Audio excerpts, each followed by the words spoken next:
Alright, yo, welcome back to the channel. It's Jackson with We Major Anime back again, ranking the Hashira for you guys. I explained them in part 1. It's right here if you want to go check it out. But we're going to get right on into it and make it nice and snappy for y'all.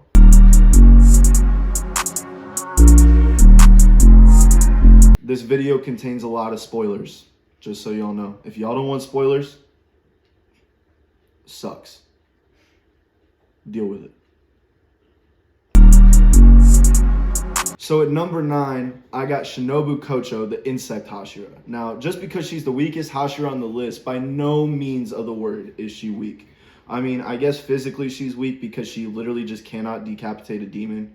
However, her thrust strength is so powerful, she was able to cut a boulder in half by thrusting it. This is a little different. So Shinobu's a genius when it comes to poisons. So she tips her blade in poison that is effective against demons in order to defeat them rather than decapitating them. Shinobu, on top of being a medical and poison genius, is also actually the fastest of all the Hashira, which is pretty surprising considering she's the insect Hashira. You wouldn't think that the insects would be all that fast, but they are, believe me. Even Upper Moon 2 Doma declared that she was probably the fastest Hashira he'd ever seen. He's been alive for hundreds of years, so I mean, he's probably not lying, I would have to imagine.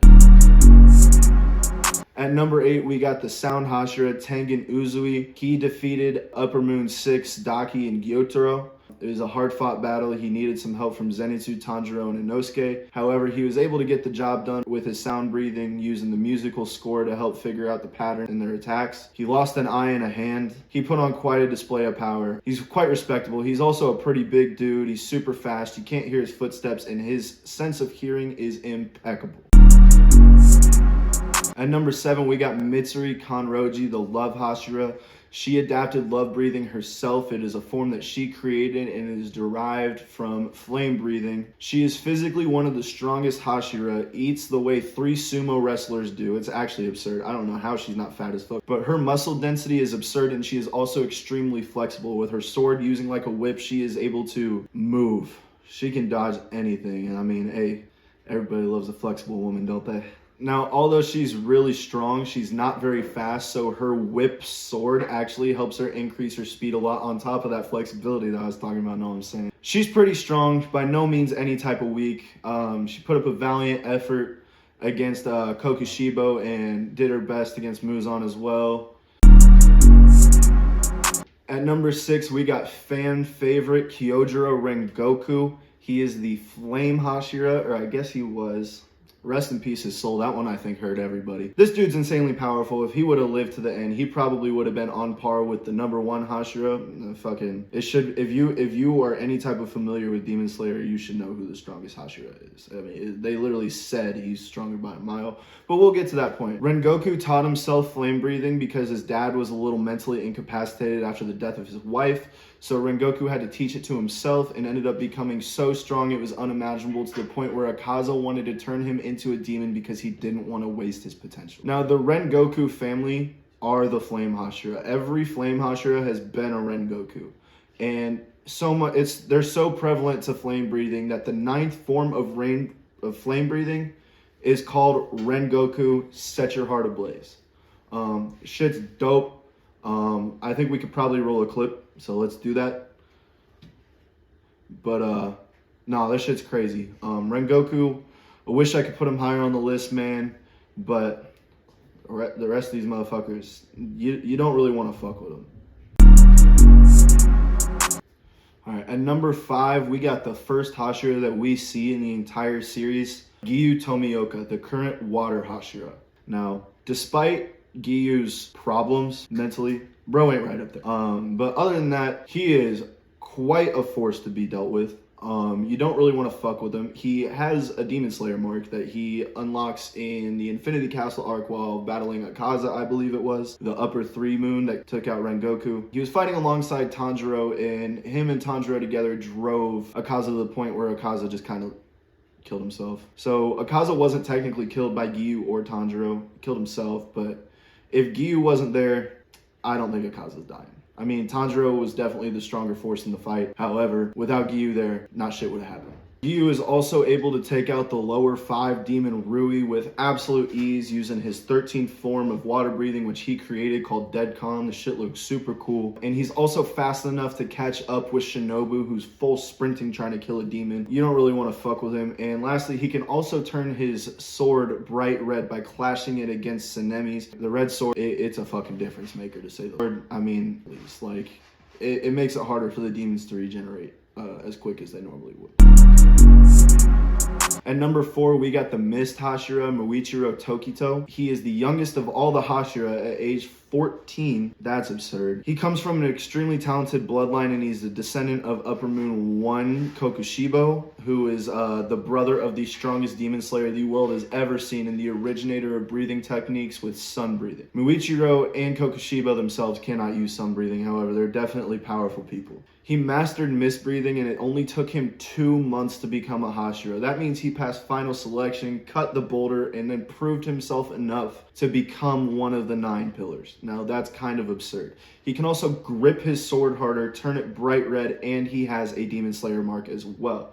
And what these Demon Slayer marks do is just increase every part of your ability. It makes you faster, makes you stronger, makes you notice shit better, more aware. Muichiro's not to be fucked with. He put up a valiant effort against Kokushibo, and he did everything he could to take him down with the help of, I believe it was Gyome and Tsunemi.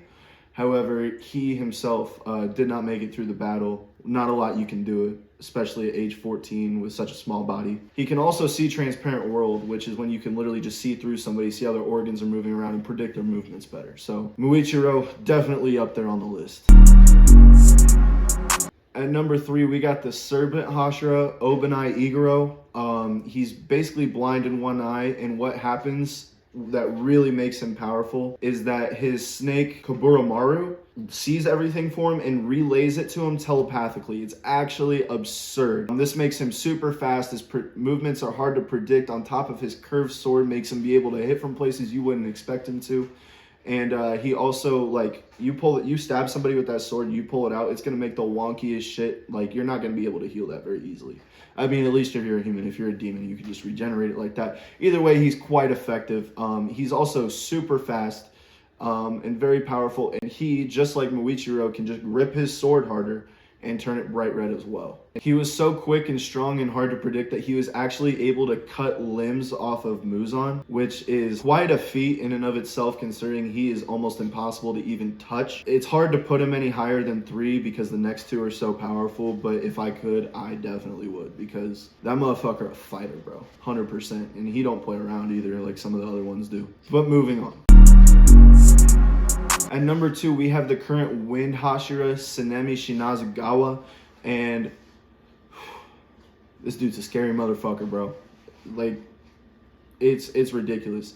His body is at such at a peak form. If he is cut, he can literally flex and close the wound and stop the bleeding. He's ridiculous. He also has a special type of blood that if demons smell it, they literally get high. It's like fucking heroin to them. It'll kind of put them in a daze and like weaken them almost to the point where they're not as aware as they normally should be. It even had an effect on Upper Moon 1 Kokushibo, said it made him like almost a little drunk. Before he even became a Hashira, he was able to kill Lower Moon 1. That's quite impressive as well. I'm pretty sure that's actually how he became a Hashira. In order to become a Hashira, you have to kill one of the 12 Kizuki, so I would imagine that's probably how he became a Hashira. He's quite an aggressive person, even stabbing Nezuko when she was in her box in front of Tanjiro and all the other Hashira and Master Ubiyashiki. People were not fucking with it. People don't like Tsunemi very much. He doesn't really care for them either. That motherfucker's powerful. He also unlocks his Demon Slayer mark while fighting Kokushibo, and is also able to turn his sword bright red by clashing it against Gyu's. Finally, we get to number 1. Y'all knew it was coming. We got Gyome Himejima, the Stone Hashira. I believe it was Inosuke who stated this guy is just miles in front of the other Hashira. He's the oldest Hashira, I believe, at age 27. He is 7'2", 290 pounds, fast as fuck. So strong, it's ridiculous. He is always in transparent world because he's blind.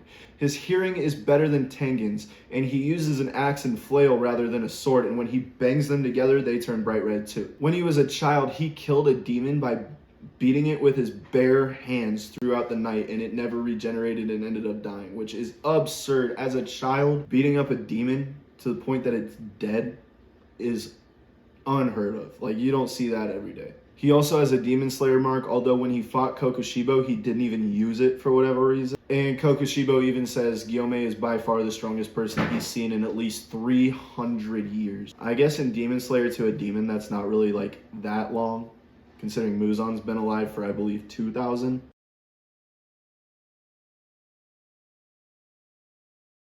Alright, y'all, if you made it to the end of the video, we appreciate you. If you wouldn't mind from me, please go throw a like on the video, subscribe to the page, turn on our notifications so you can see when we drop our next video. Also, go ahead and hit up We Major Presents Rise and We Major Productions for our fitness channel and our podcast. And go hit Duffelbag Tone on TikTok. Follow him. That's my editor. Good people. Very entertaining. Recommend you check him out.